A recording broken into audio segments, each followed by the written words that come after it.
And you've just heard Tony Gonzaga. It's starting all over again, only here on your number one Good Vibes station, GV 99.9, your Good Vibes. Kasama pa rin ang inyong DJ Joey Boy, only here on your number one Good Vibes station, GV 99.9, your Good Vibes. Nakikinig ka pa rin ka-vibes sa programang Huntahan at Balitaan at tayo nga po hanggang alas 9 ng umaga magkakasama-sama. Kaya naman sa mga gustong makipagkulitan, makipag-jabingan at makipaghuntahan kay DJ Joey Boy, all you need to do is send us a message sa ating official Facebook page na GV 99.9 FM at sa ating text line na 0926-079-8708. And as promised mga ka-vibes, meron tayong makakasama today. Ayan, ito nga po ay ating special na bisita dahil kung inyong matatandaan, kamakailan ay naglunsad at nagkaroon ng magandang proyekto at nakatanggap nga po ang lokal na pamahalaan ng Tingloy ng isang digital library. Ayan, at yan po ay handog ng Embahada ng Ireland, and at the same time ay ang kanilang partner sponsor ay ang non-government organization na Good Neighbor Incorporated. At kasama natin ang isa sa representative mula sa Good Neighbor Incorporated. We have Sir Mark Paner over the phone. Sir Mark, good morning. Hi, good morning, DJ Joey Boy. Magandang umaga sa ating mga listeners. I'm very grateful for the interview we're going to have this morning. So, magandang umaga sa lahat. Yes, good morning. Good morning, Sir Mark. At muli maraming salamat sa oras na ibinigay ninyo para sa amin ngayong umaga. Ayan, si Sir Mark ay live ngayon sa Bacolod City. Tama ba, Sir Mark? Yes, correct. I'm currently in Bacolod together with my friends. Ayan, I hope you're enjoying the weather. Kamusta po ba ang panahon dyan ngayon sa Bacolod? Currently, the weather in Bacolod ay fair naman, maayos at maganda. So, nice to travel here in Bacolod. Yes, absolutely. At dito rin po sa lalawigan ng Batangas ay after few days ng maulang panahon ay ito na, ay maganda na rin ang sikat ng araw. Now sir, kami po ay napatawag sa inyo dahil nga po para kami ay bigyan ng update at impormasyon tungkol dyan sa naging proyekto. Pero bago po ang lahat, ang impormasyon dyan sa proyekto ay ano po ba ang Good Neighbors Incorporated? Sino po ba sila? Ang Good Neighbor International Philippines ay isang Korean-based organization, a humanitarian and non-government organization operating sa buong panig ng mundo at kasama dyan ng Pilipinas. So the organization provides assistance sa mga committees na higit na nangangailangan, particular sa programs on education, sa kalusugan, sa water or katubigan. Ganun din sa income generation, livelihood program, at higit sa lahat kami din po ay nagbibigay ng assistance or services sa mga komunidad na naapektuhan ng isang disaster, particularly for example sa Pilipinas ng bagyo. So we are the NGO who provide emergency assistance to these communities. Alright, nice. Sa pagkakaalam po natin, Sir Mark, ay gaano na po ba katagal ang Good Neighbors Incorporated? At since it's an international company or organization, ay kailan siya nag-start? Do you have an idea or maybe you can share some history of Good Neighbors, particularly also in Southern Luzon area? Yeah, globally, the organization already celebrated its 33 year of providing services. But to be particular, in the Philippines, the organization has been existing for about 17 to 18 years already. Mm-hmm. So in the Philippines, are operated, as you mentioned, from Luzon, Visayas, and Mindanao. But in Visayas particular, we have one of our satellite office, which is Tingloy, Batangas. Mm-hmm. In Tingloy, Batangas, kami ay nagbibigay ng iba't ibang proyekto para matulungan ang komunidad. Kasama na dyan ang education.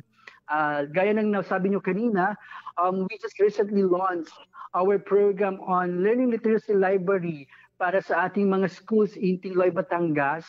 Kapartner ang iba't ibang ahensya. Kasama dyan yung Irish Embassy na kung saan kami ay nagbigay ng physically fit space for the children na kung saan sila ay makaka-access ng digital gadget. But at the same time, textbooks or storybooks where they can enhance or improve their reading comprehension. Sabi nga namin, ang programa ay naglalayong turuan yung mga batang magbasa dahil sa pagbabasa sila ay matututo. So the program is also a holistic approach. Ibig sabihin, hindi lang sa pagbibigay ng isang fasilidad na kung saan makaka-access ang library ang mga kabataan, but at the same time, tinuturuan din natin ang mga teachers on the different teaching strategies on how the students can improve their learning comprehension, fluency, and vocabulary. That's right. At katulad nga po ng nasama namin sa aming balita na ito po pala ay hindi yung nakaugalian o ordinaryong silid-aklatan o library. It is called a digital library. At sa mga impormasyon at sa mga litrato na aming nakuha, Sir Mark, ay talagang may pagka-high-tech. Ano ang library ito? What is included in that library package? If you can maybe give us a rundown of what's included. Yeah, so in the library, it's a hybrid type, no? A hybrid type of library where they can access digital tablets, smart TV, and storybooks. For the digital tablets, we have actually uploaded different apps or ebooks such as the Nabu, the Duolingo, and also Epic, where they can scan over and try to read different books according to their learning capacity. But at the same time, we have textbooks and inclusive textbooks where they can access stories about child rights, about health, about disasters. So it's inclusive stories which can also be a reference teaching resource material para sa ating mga bata para maiganyo silang pumasok sa library para mag-aral. Nice. Okay. So it sounds like really interesting. At is it open to only students or may mga sino po ba ang pwedeng mag-access o pumasok at gumamit ng mga libraries na ito? So sa ngayon, meron tayong library in Tingloy Central School. We have a library in Papaya Elementary School. We are looking forward for that ultimate goal na kung saan lahat ng schools in Tingloy, Batangas ay magkakaroon ng library where all students in all specific area of Tingloy can access and have that access to the different books or gadgets that we have provided. Mm-hmm. Now, I think one of the challenge na pwede nating ma-encounter dito, Sir Mark, ay pagdating sa connectivity. Because I understand, napakaganda ng features ng mga library na ito. They have tablets, they have smart TVs, and Tingloy Island is one of an island municipality dito sa Batangas na somehow challenge ang connection or an internet connection. How this library cope with that? Okay, so part of the package of the program na binibigay namin DJ Joey Boy is pag-install din ng Starlink. So Wow. Starlink is the most active and have an excellent or satisfactory internet connectivity to all schools we have in Tingloy. So part of the package is the installation of the Starlink where they can access internet also para magamit din nila yung mga digital gadgets and smart TV na binigay natin. That's correct. So it can really maximize it. That's a good thing, Sir Mark. Dahil talagang full package na pala, talagang gagamitin na lang, plug and play na lang itong mga devices na ito sa mga library. Exactly, DJ Joey Boy. And hopefully, may mga series of capacity development activities pa tayo, mga training seminars na gagawin sa mga teachers and sa mga students para ma-fully utilize talaga yung binigay natin na programa for the schools and for the students. That's nice. Okay, so maybe you can also give us a rundown of your future activities and what are the next programs for Good Neighbors Incorporated? For specific to Teaching Batangas, we will be going to have a series of capacity development activities pa for the teachers. Magkakaroon pa kami ng series of learning or reading assessments sa mga kabataan para ma-assess din talaga namin ano yung mga pangangailangan nila at matugunan yung pangangailangan nila para matutong magbasa. And at the same time, I believe we will be having more assessment to other schools in Tingloy para matugunan yung kanilang pangangailangan, particularly in education. And actually, DJ Joey Boy, pasok ko na lang din. Meron din kami scholarship program in Tingloy, Batangas, pero focus lang siya sa mga sponsored children of the organization. Hopefully, we'll be able to kick off our second batch of scholars this coming July. Wow, good luck. So can you give us a number? Currently, how many scholars does GNI has? All over the Philippines, you have a total of 100 scholars, and this year we are going to add 50 more scholars para mabigyan sila ng oportunidad na makapag-aral sa kolehiyo at matupad ang kanilang pangarap na kurso na gusto nilang makuha. Wow, that sounds na kahit anong kurso na gusto ng estudyante, as long as yun yung interest nila, you will support it. Wala kayong, it's not limited to selected courses. Correct po, DJ. Nice. At natataon din, Sir Mark, dahil magpapasok ka na sa darating na Monday, ang mga elementary and high school student, if I'm not mistaken, ay abot pa ba kung sakaling may mga gustong maging scholar? Paano po ba maging scholar o mag-apply para maging scholar ng Good Neighbors Incorporated?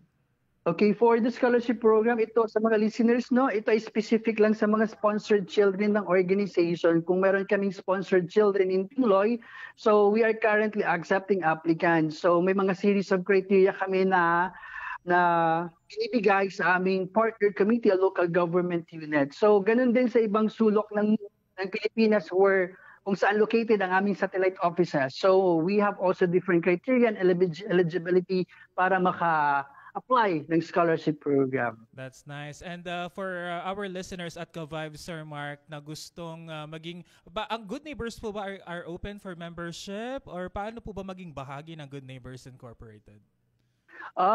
For the membership, I'm probably sa mga listeners namin para continuous yung support at services na binibigay. Parang kung gusto niyo malaman ang mga programa at services na binibigay ng organization, please visit Good Neighbor Philippines Facebook page. And also, if you wanted to hear impact stories, mga stories ng ating mga kababayan sa Pilipinas na kung saan may matindi pangailangan or mga stories na kung saan napagtagumpayan nila ang hamon ng buhay, please also visit Good Neighbor Philippines YouTube channel. That's nice. And siguro one last question for me, Sir Mark, for this morning. May mga listeners din tayo or organizations na baka magkaroon ng interest na maging partner ng Good Neighbors Incorporated or to be one of their sponsors. Are you also open to for a collaboration for public or private organizations? Yeah, to all the listeners, particularly sa mga CSOs natin ng government organization and other private agencies who are interested to work with the organization aligned doon sa aming advocacies and programs, please also contact the Good Neighbor Philippines Facebook page. And should you wish to have a partnership exploratory meeting, magkakaroon tayo ng meeting, paano tayo mag-collaborate specifically in providing services sa mga community, we are open to that. That's nice. All right. And maybe before I let you go this morning, Sir Mark, maraming salamat sa iyong oras. Baka po may nais kang batiin, i-GV shoutout, o nais pasalamatan sa pagsuporta sa Good Neighbors Incorporated. Nasa inyo po ang pagkakataon. Yeah, as the last part of this interview, maraming salamat to all the listeners and also to all the members, the sponsors of Good Neighbor Philippines who have been with us in supporting our multi-sectoral programs.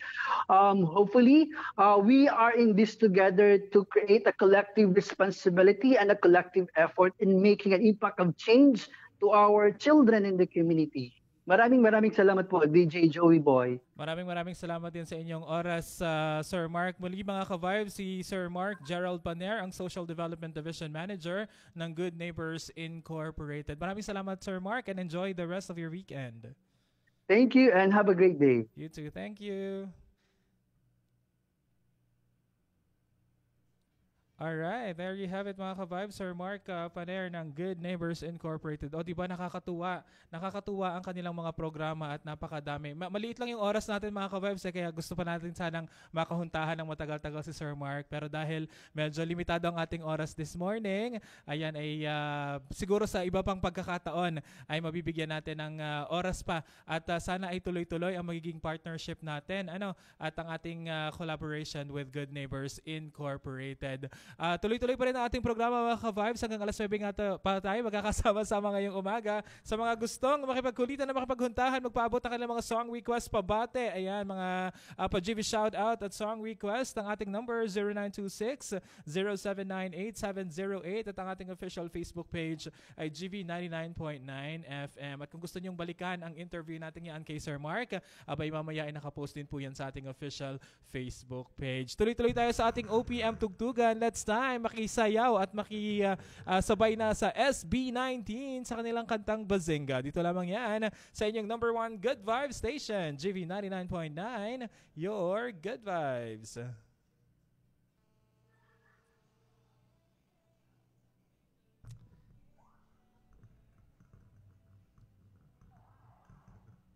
Hi, sir.